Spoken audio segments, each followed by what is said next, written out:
우리 성도님들도 신실한 예배자로 서고 하나님의 은혜 풍성하기를 축복합니다. 우리는 지난주 3.1운동 기독교의 역할을 살펴보았습니다. 당시 2%도 안 되는 소수의 기독교가 일치 협력해서 전국적인 만세운동을 주도하여 민족 앞에 확실한 기독교 신앙을 선포했고, 또 많은 희생을 통해서 나라를 향한 진정한 사랑을 보여주었습니다.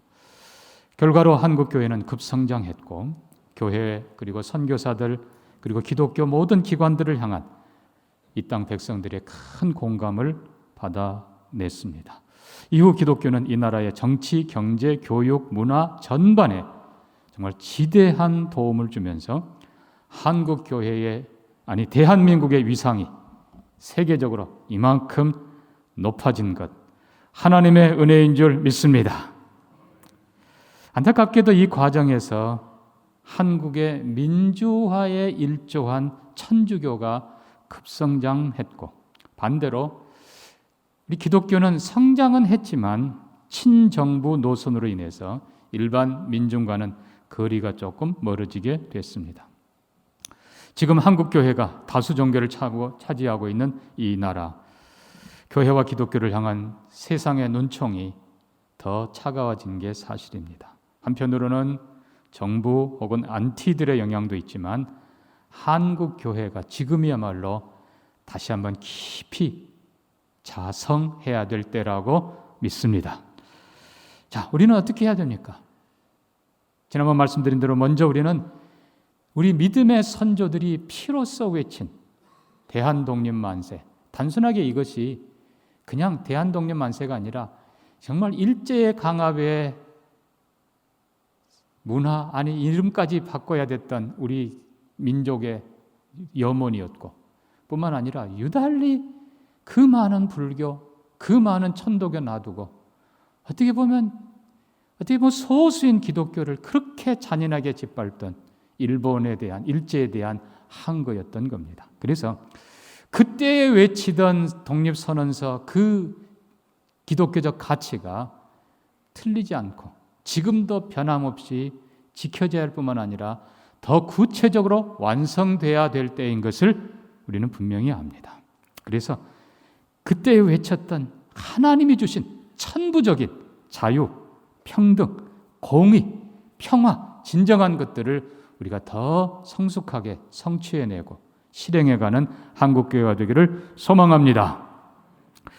그러기 위해서 우리가 긴급하게 해야 될 두 가지가 있습니다. 그 첫째는 3.1운동 당시에 그 소수지만 교회가 하나가 되고, 전국의 교회들이 하나가 되고, 교단들이 또 하나가 되고, 심지어 천도교하고도 연합하면서 이 대한독립만세, 이 거국적인 사역을 이루어냈습니다. 그런데 안타깝게도 해방 후에 한국교회의 역사를 돌아보면 한마디로 분열의 역사였다는 겁니다.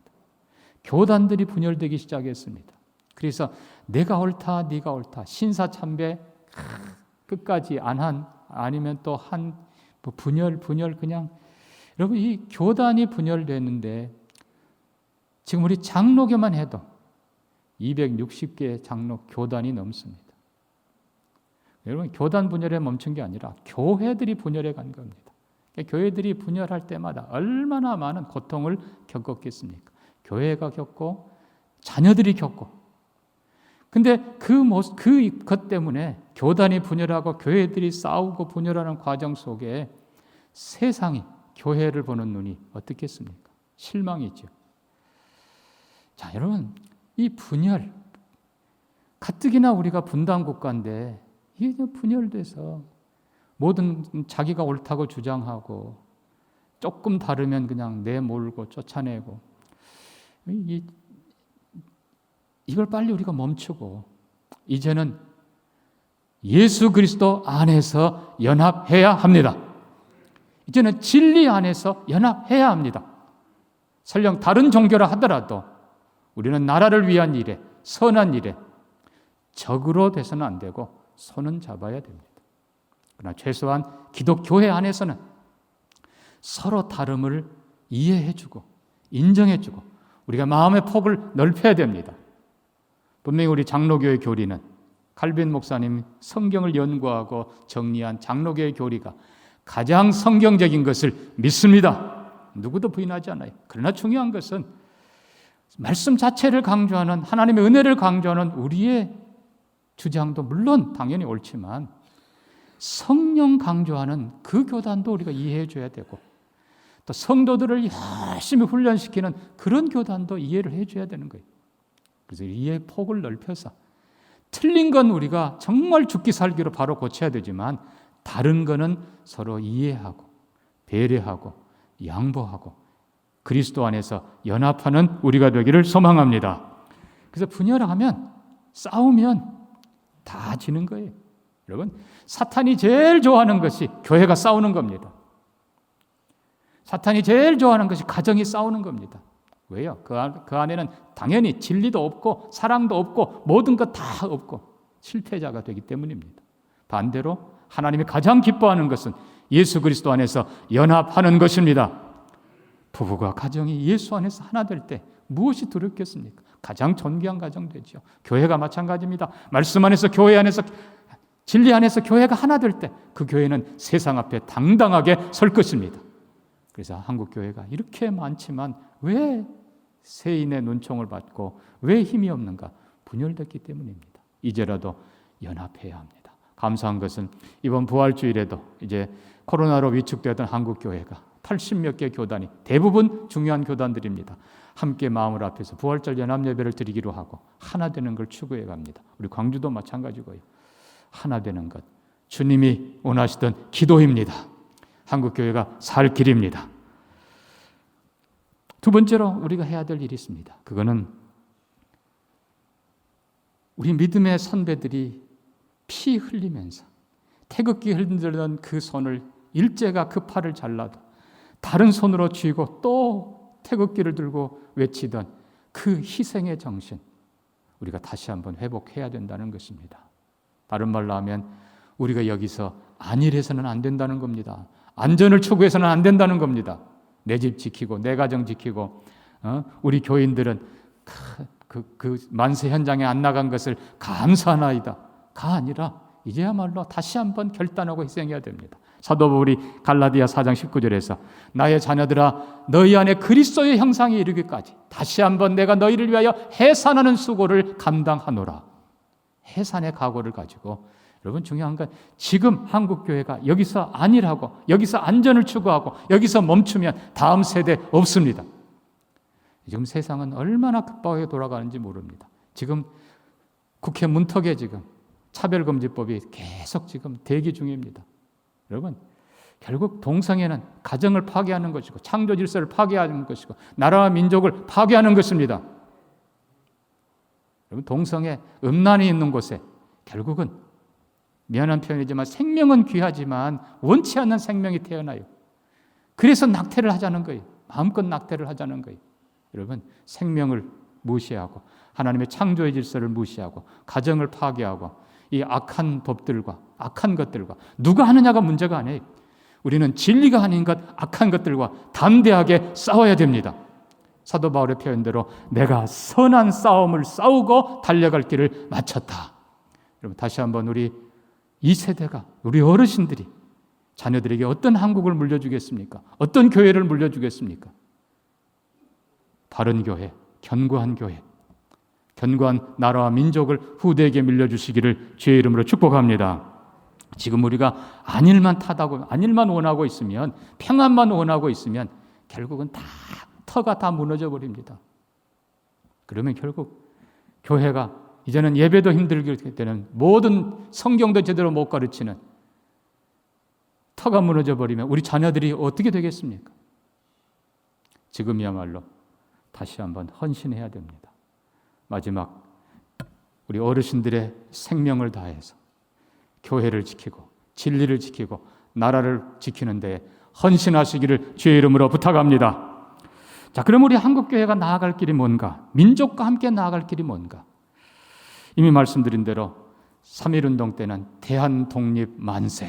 그럼 이 목표가 억눌린 이름까지 빼앗긴, 강토를 빼앗길 정도가 아니라 모든 것을 다 빼앗긴 이 민족의 열망이었습니다. 대한독립 만세. 마찬가지로 이미 말씀드린 것처럼 가장 작은 종교인데 그렇게 잔인하게 짓밟는 일제에 우리가 살 길 당연히 대한독립 만세였습니다.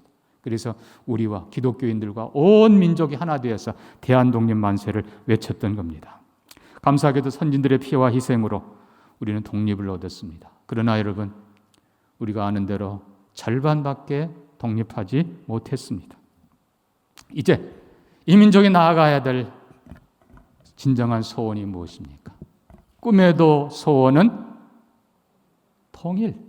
통일을 향해서.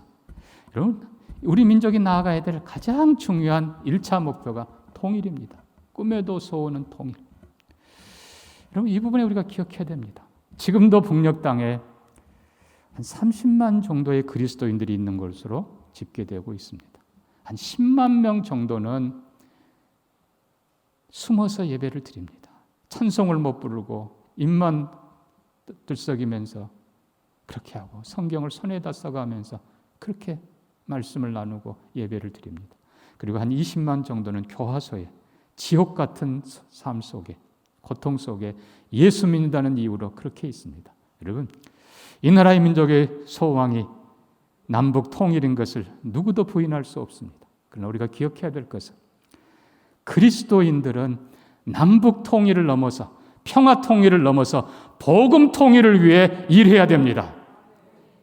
여러분, 중요한 건 우리 남한의 성도들이 북녘 땅의 성도들을 위해서, 그 사람들을 위해서, 우리 사랑하는 형제들을 위해서 더 많이 기도해야 됩니다. 독일의 통일을 보면서 독일 교회, 서독 교회가 동독 교회를 위해서, 그리고 동독 주민들을 위해서 통계에 보면 98% 교회가 참여했다고 그러는데 독일의 모든 교회들이 매 주일마다 독일의 통일을 위해 기도하고 서독, 동독을 위해서 기도했다는 겁니다. 그렇게 하고 최선을 다해서 도와줬다는 겁니다. 여러분, 독일 통일의 물꼬를, 독일 통일의 이 모든 밑에 작업들을 교회가 했던 것처럼 한국도 교회가 해야 합니다. 정작 통일이 되었을 때 당신들이 그때 뭐 했습니까? 여러분, 얼마나 부끄럽습니까?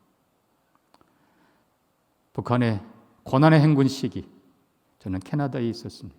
캐나다의 한인 교인들이, 물론 거기 지역 출신들이 많아요. 그래서 더 열심히 더 했습니다마는 캐나다의 한인 교회가 북한 동포를 돕기 위해서 얼마나 피나게 했는지 여러분 아십니까? 상상을 초월합니다. 그렇게 도와주고 그렇게 섬겼습니다. 지금도 캐나다 시민권자는 북한에 자유롭게 들어갑니다. 남북 통일, 여러분, 우리가 기도해야 되지만, 반드시 평화 통일을 위해 기도해야 되지만 복음 통일을 위해 기도해야 합니다. 복음 통일, 그들도 하나님을 마음껏 섬기도록 기도해야 되고, 그 일을 위해서 우리가 피스메이커, 평화의 사람들이 돼야 되고 평화의 길을 열어가야 돼요. 최선을 다해서 그들을 도와줘야 됩니다. 물론 정부는 평화를 지켜야 됩니다. 나라를 지켜야 돼요. 정부는 피스키퍼, 우리 교회는 피스메이커, 정말 북녘 땅을 위해서 우리가 해야 됩니다. 앞장서서 통일이 될 때 그냥 통일이 아니라 복음 통일이 이루어지는 것이 우리가 해야 될 사명입니다. 지금도 우리는 탈북자들을 기억하면서 그 사람들을 더 많이 품어주고 격려해주고 그들을 하나님의 사람들로 세워가야 됩니다. 통일이 되면 그들을 최전방의 선교사로 보내게 될 것입니다. 정말 우리의 소원은 통일입니다. 진정 통일이 이루어질 그때 한국교회를 향해서 북녘이 이 나라 모든 사람들이 인정하고 칭찬해주는 그런 한국교회가 되기를 소망합니다. 여러분, 한편으로 하나님이 왜 아직도 통일을 하러 가지 않을까? 여러분, 생각해 보지 않으십니까? 물론 아까 말씀드린 대로 서동교회만큼 우리가 기도하지 않은 것이 우리 먼저 실수예요. 기도해야 돼요. 그러나 우리가 한국이란 사회를 돌아보면 한편으로는 IT 강국에 그냥 뭐 자랑할 건 많습니다만 또 다른 한편으로 보면 부끄러운 것이 얼마나 많은지 몰라요. 대한민국이란 나라는 참 양극이 있는 그런 나라입니다. 아예 나라부터 그냥 남북이 분단되고 세대가 분단되고 지역이 갈등하고 이념으로 그런, 거기다가 안 좋은 건 다 1등이에요. 자살률 1등, 술 소비 1등, 이혼율 1등. 하여튼 안 좋은 건 다 1등 갖다 붙여요. 근데 또 희한한 건 잘하는 것도 많단 말입니다. 세계에서 IQ가 제일 높은 민족. 여러분 아멘 안 해도 하버드가 이미 발표했어요. 제일 높은 민족입니다. 아멘입니까? 가장 성실한 민족, 가장 정직한 민족, 서로 도울 줄 아는 민족. 제가 전에 얘기했잖아요. 중국에서 어떤 과일차가 넘어졌는데 사람들이 와 몰려들어서 얼마 후에 보니까 하나도 없이 다 가져가 버렸어요. 그러나 한국의 어떤 데서 과일차가 넘어졌는데 사람들이 쫙 몰려들었는데 다 담아서 세워줘요. 이게 대한민국이에요. 우리 국민은 백의 민족이에요. 흰 옷을 숭상하는, 흰 옷을 좋아하는 깨끗한 민족입니다. 아멘이에요? 네, 우리 민족 홍익인간, 남에게 유익을 주는 사람들이에요. 그래서 대한민국이 들어가면 중국이 다 헤쳐놓고 일본이 다 빼간 것, 대한민국 들어가면 서로가 복된 나라로 만들어줍니다. 좋은 나라예요. 배달민족, 여러분 음식 배달이 아니고 원래 배달이라는 뜻은 밝고 크다라는 뜻입니다. 그 뜻이 밝고 큰 민족이 바로 우리 민족입니다. 이 결과로 보면 우리나라의 국토 3분의 2가 산입니다. 그런데 외국 교과서에 보면 대한민국 소개가 되어 있는데요. 국토 3분의 2가 산이다. 그런데 자원은 거의 없다 이렇게 되어 있어요. 자원 없는 나라예요. 결국 대한민국이 가진 최고의 자원은 사람입니다. 사람, 아까 얘기한 대로 근면, 성실, 교육력, 여러분 지혜로운 사람들이에요. 근데 안타까운 것은 이 사람들 수가 이제는 급감하게 돼 있다는 거예요. 현재 대한민국의 출생률 0.82, 한 명도 안 해요. 0.82, 그것도 세상의 자랑이라고 세계 1등입니다. 반대로 또 문맹률도 세계 1위. 세종대왕님 덕분에 다 읽고 전부 다 이거 하고 있어요. 자, 안타까운 건 여러분 25년, 30년 후를 생각해 보십시오. 30년 후면 대한민국 인구의 절반이 사라집니다. 그럼 그 자리에 이제 누가 오겠습니까? 물론 이주 노동자들이 오겠지요. 근데 여러분 중요한 건 이주 노동자들의 많은 수가 무슬림입니다. 지난 30년 동안에 기독교가 30년 동안에 자녀 출산 1.2%, 1.2명, 천주교가 3.5명, 무슬림들이 5.6명입니다. 여러분 이대로 25년, 30년 가면 어떻게 되겠습니까? 대한민국의 인구는 절반으로 완전히 두동강 나고 그 자리에 누가 온다고요? 무슬림이 차지하는 겁니다. 여러분 무슬림이 누구예요? 하나님 대적하는 가장 악한 종교입니다. 가정 다 파괴합니다. 철저하게 복종의 종교입니다. 그 나라에 어떻게 교회가 생존하겠습니까? 여러분 인구 문제, 한국이 해결해야 될 최우선의 문제입니다. 누가 하겠습니까? 누가 하겠어요? 빗대서 얘기하겠습니다. 혼자 사는 중들이 하겠어요? 저는 님자 별로 안 붙이고 싶어요. 스들이 하겠어요? 다 관계 다 깨워놓는 걸 가르치는데 신부들이 하겠어요? 아니에요. 교회가 해야 됩니다. 교회가 자녀 출산을 하나님의 형상으로 존귀한 자녀들 우리가 낙태하지 말고 하나님의 자녀들 우리가 출산하도록 자녀들을 좀 권하고 그리고 도와줘야 됩니다. 경제적으로 뿐만 아니라 여러분 어떤 분 보니까 대놓고 나 애 못 키운다. 그게 무슨 자랑이라고요. 그건 나쁜 거예요. 애 낳지 말래요. 나 애 못 키워. 아니에요. 그러면 안 돼요. 다음 세대 어떻게 되겠습니까? 괜찮아. 내가 최선을 다해 키워줄게. 내가 기도하면서 키울게. 내가 어떻게 해서든지 키울게. 자녀 낳게 하고, 그리고 양육하는 데 도와주고, 교회가 공동으로 육아하고, 교회가 해결해야 됩니다. 그래야 다음 세대에 한국 교회가 살아있을 뿐만 아니라 대한민국이 살아있다는 것입니다. 인구 문제 한국 교회가 앞장서서 이끌어가지 않으면 대한민국 없습니다. 그 다음 단계가 있습니다. 임시정부 수반을 지냈던 김구 선생님. 여러분 아는 대로 그분의 호가 백범입니다. 많은 사람들은 하얀 호랑이라고 생각하지만 아니에요. 확인해 보니까 그게 아니에요. 백은 백정에서 따왔답니다. 범은 평범한 사람들이라는 뜻이에요. 대한민국의 가장 천한 백정에서부터 평범한 모든 사람들이 같은 마음으로 나라 사랑하자 하는 의미로 백범이라고 지었답니다. 이분이 여러분 아는 대로 대한민국 임시정부 수반으로 계셨는데, 그분이 원하는, 내가 원하는 나라 이렇습니다. 나는 우리나라가 세계에서 가장 아름다운 나라가 되기를 원한다.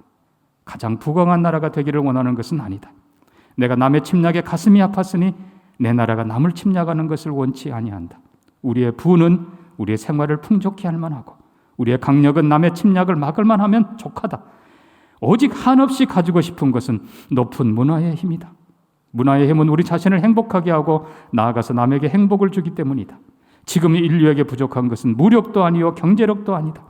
인류가 현재 불행한 근본 이유는 인의가 부족하고 자비가 부족하고 사랑이 부족한 때문이다. 이 정신을 배양하는 것은 오직 문화이다. 나는 우리나라가 높고 새로운 문화의 근원과 목표가 되고 모범이 되기를 원한다. 그래서 진정한 세계 평화가 우리나라로 말미암아서 세계에 실현되기를 원한다. 이것이 홍익인간 정신이라고 믿는다. 여러분, 이 김구 선생님 종교력을 살펴봤습니다. 이분은 원래 청년 시절에 동학, 천도교였습니다.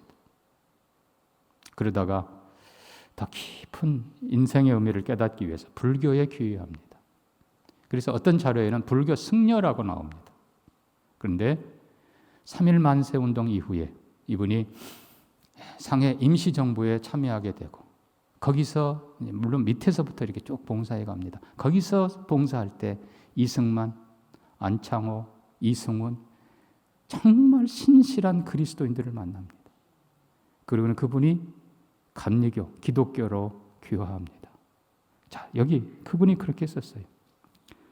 높고 새로운 문화의 근원.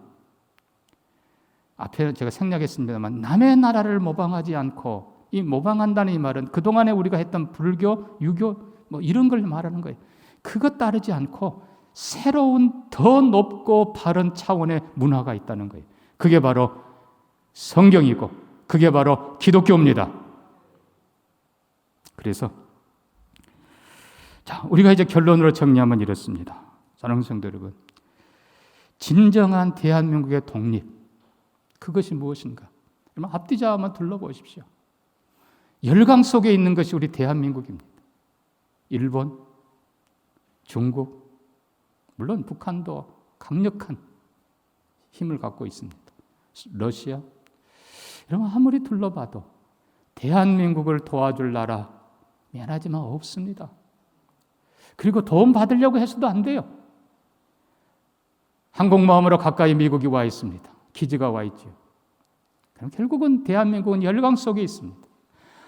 어느 누구도 우리가 적으로 돌려도 안 되지만 의지해서도 안 됩니다. 대한민국은 오직 하나님만 바라봐야 됩니다. 오직 하나님 외에는 바로 설 수 없는 나라가 대한민국이에요. 시편 33편 말씀대로 여호와로 자기 하나님을 삼은 나라는 복이 있도다. 우리는 하나님만 바라봐야 돼요. 그 하나님이 우리를 자유하게 하시고 그 하나님이 우리를 자주하도록 붙들어 주십니다. 한 걸음 더 나아가서 김구 선생님이 외쳤던 앞으로 우리가 가야 될 길, 문화 강국, 문명 강국. 여러분 이거 결국은 물질 문명, 정신 문명 같이 갑니다만 본질은 이렇습니다. 우리 대한민국의 본질상 우리는 한쪽으로 너무 쉽게 기울어지는 경향을 갖고 있다는 겁니다. 우리가 자칫 잘못하면 우리가 지금 세계 앞에 K-팝이니 한국 문화 펼치고 있습니다만은 우리는 조금만 잘못하면 죄의 문화로 악의 문화로 너무 쉽게 기울어갈 수 있는 게 우리예요. 반대로 기독교가 해야 될 일은 뭡니까?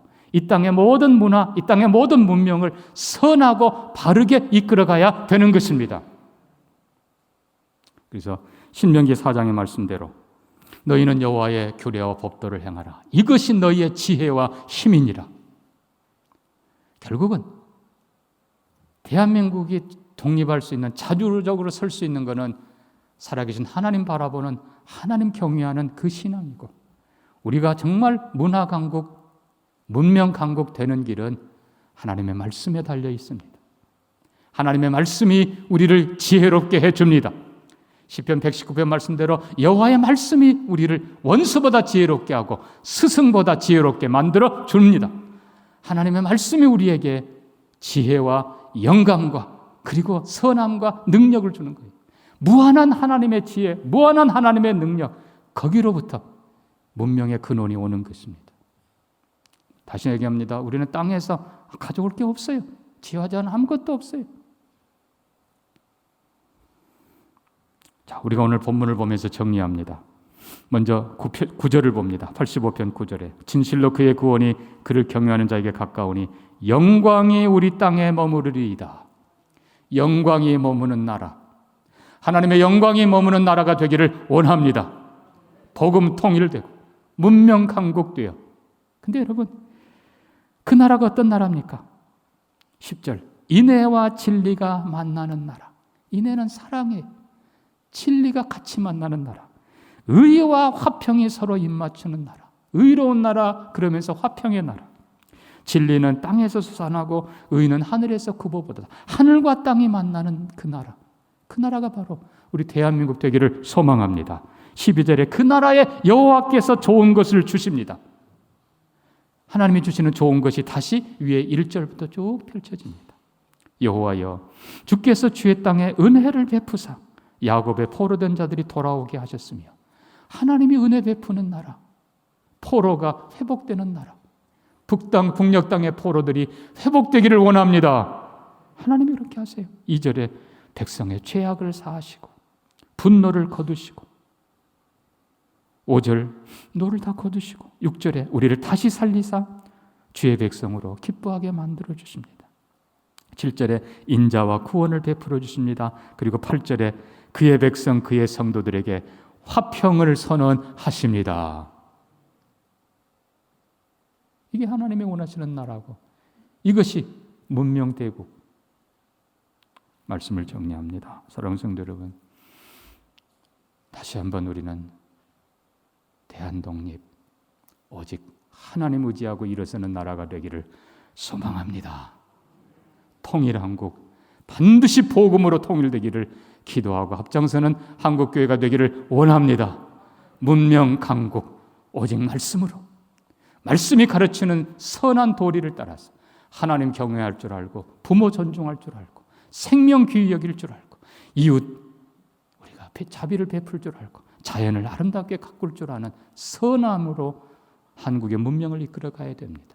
한 걸음 더 나아가서 저는 문명 강국을 넘어서 하나님께 더 많이 기도하고 헌신해서 열방을 하나님께로 이끄는 제사장 나라, 영성 대국이 되기를 소망합니다. 그 나라가 올 때까지 한 번 더 수고하고 함께 믿음의 길을 가기를 주의 이름으로 축복합니다.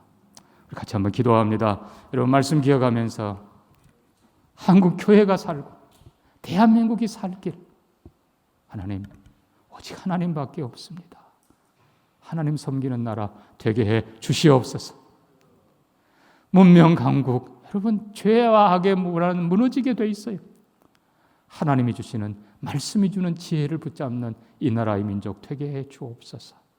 더 나아가서 문명 강국을 넘어 영성대국, 제사장 나라가 되게 하여 주옵소서. 우리 같이 한번 기도합니다. 하나님 아버지, 이 나라를 지켜주시기를 원합니다. 한국 교회를 지켜주시기를 원합니다. 다시 한번 하나님만 붙잡는 이 나라 이 민족 되게 하여 주옵소서. 하나님, 너무나 악으로 기울기 쉬운 이 민족입니다.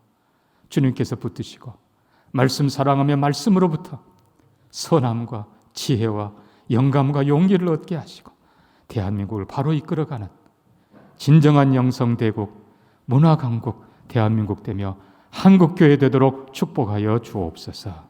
예수님 이름으로 기도합니다. 아멘.